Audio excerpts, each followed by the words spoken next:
Sebagai investor, kita semua pasti pernah kan menghadapi satu keputusan yang rasanya sulit banget. Nah, hari ini kita akan belajar dari sebuah studi kasus nyata, sebuah investasi yang risikonya tinggi sekali. Anggap saja saya ini mentor Anda, dan yuk kita bedah bareng kasus saham POLI ini. Oke, kita mulai ya. Coba bayangin, kita lagi ada di bulan April 2026. Tiba-tiba, di tengah hiruk-pikuk pasar, Bursa Efek Indonesia keluarin satu pengumuman penting yang bikin semua orang di pasar saham nahan napas. Dan inilah isi pengumumannya. Perdagangan saham PT Asia Pacific Fibers atau POLI dihentikan, dibekukan, disuspensi. Ini benar-benar lampu merah menyala terang buat semua yang punya sahamnya. Nah, sekarang pertanyaannya kan, kalau saham ini ada di portofolio kita, terus gimana dong? Apa artinya semua ini? Tenang, jangan panik dulu. Justru disinilah kita belajar. Mari kita bedah kasus ini bareng-bareng, selangkah demi selangkah, supaya kita paham. Baik, kita mulai investigasi kita. Hal pertama yang harus dilakukan investor cerdas itu adalah cek rapor perusahaan, alias laporan keuangannya.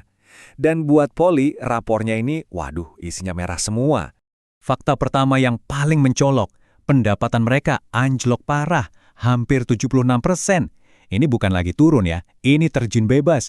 Bayangin aja, 3/4 pemasukan perusahaan lenyap dalam setahun. Kenapa? Sebagian besar karena pabrik utamanya di Karawang berhenti beroperasi. Fakta kedua, rugi bersihnya lebih dari 321 miliar rupiah. Jadi setelah semua biaya dihitung, bukannya untung, malah nombok, dan nomboknya dalam banget. Dan inilah angka yang paling bikin kaget, ekuitas negatif. Coba bayangin deh, kalau total utang Anda itu jauh lebih besar dari semua aset yang Anda punya. Nah, itulah yang terjadi sama POLI. Minusnya sampai 17 triliun rupiah. Secara teknis, di atas kertas, perusahaan ini udah bangkrut. Coba kita lihat rangkumannya di sini. Pendapatan ada 757 miliar, tapi labanya minus 321 miliar. Dan yang paling gila, total modalnya minus 17 triliun. Angka-angka ini bukan data biasa. Ini udah kayak sirena kebakaran yang bunyinya kencang banget. Oke, gejalanya udah kelihatan semua kan? Sekarang kita pakai topi detektif kita. Apa sih sebenarnya akar masalahnya? Penyakit utamanya apa?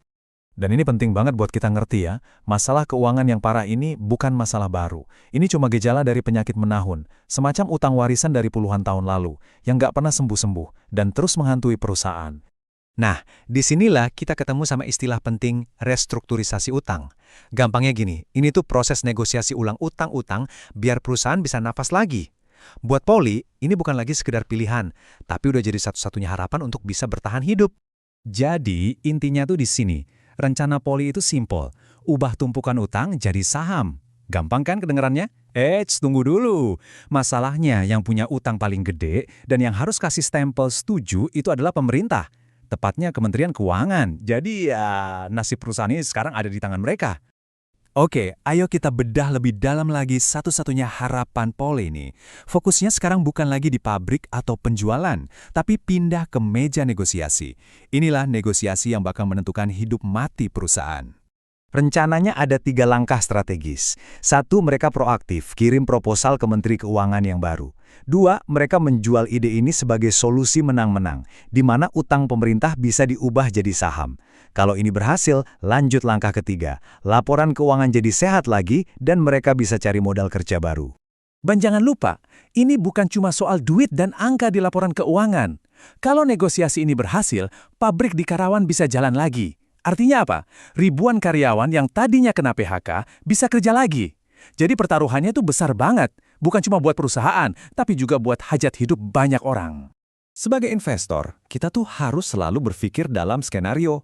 Nah, buat POLI, masa depannya cuma ada 2 dan nggak ada jalan tengah. Pilihannya cuma lahir kembali atau hancur total. Yuk, kita lihat dua-duanya. Ini skenario A, skenario indahnya. Pemerintah bilang, oke, utang diubah jadi saham. Seketika itu juga laporan keuangannya jadi sehat, modalnya jadi positif. Modal baru masuk, pabrik ngebul lagi, dan POLI bisa bangkit jadi pemain penting di industri tekstil. Ini skenario happy endingnya. Nah, ini skenario B, skenario mimpi buruknya. Negosiasinya gagal total, sahamnya disuspend terus-menerus. Dan ingat ya, ada aturan bursa. Kalau saham disuspend selama 24 bulan, bisa di delisting paksa, dihapus dari bursa. Artinya, saham yang Anda pegang jadi kayak kertas yang nggak berharga, susah banget dijual. Perusahaan bisa dilikuidasi, dan ya, investasi Anda bisa hilang, ludes. Setelah melihat semua fakta dan dua skenario yang kontras banget ini, pelajaran apa nih yang bisa kita ambil sebagai investor dari kasus ini? Sikap yang paling bijak dan rasional sekarang ini ya cuman satu, tunggu dan lihat, jangan spekulasi, jangan beli karena berharap, jangan juga jual karena panik. Kenapa? Karena semua itu risikonya tinggi banget. Satu-satunya hal yang penting sekarang adalah pengumuman resmi dari pemerintah, khususnya dari DJKN. Selama itu belum ada, yang lain cuma gosip. Dan ini dia, ini pelajaran utamanya. Tolong dicamkan baik-baik. Kalau Anda masih pegang saham Poli, Anda harus sadar betul, Anda itu sudah tidak lagi berinvestasi pada bisnis polyesternya. Analisis fundamental tentang industrinya jadi nggak relevan sama sekali. Investasi Anda sekarang sudah berubah total. Ini murni menjadi spekulasi. Sebuah pertaruhan tunggal pada satu hasil. Keputusan ya atau tidak dari pemerintah. Nasib uang Anda 100% bergantung pada keputusan politik ekonomi, bukan lagi performa bisnis. Jadi, pertanyaan terakhir dari saya untuk Anda renungkan, coba deh sekarang lihat lagi isi portofolio Anda, apakah Anda sedang bertaruh pada bisnis yang solid dan Anda pahami, atau jangan-jangan tanpa sadar Anda sedang bertaruh pada keputusan politik yang sama sekali tidak bisa Anda kontrol. Kasus Poli ini jadi pengingat yang keras untuk kita semua, agar selalu tahu persis kita sedang bertaruh di mana.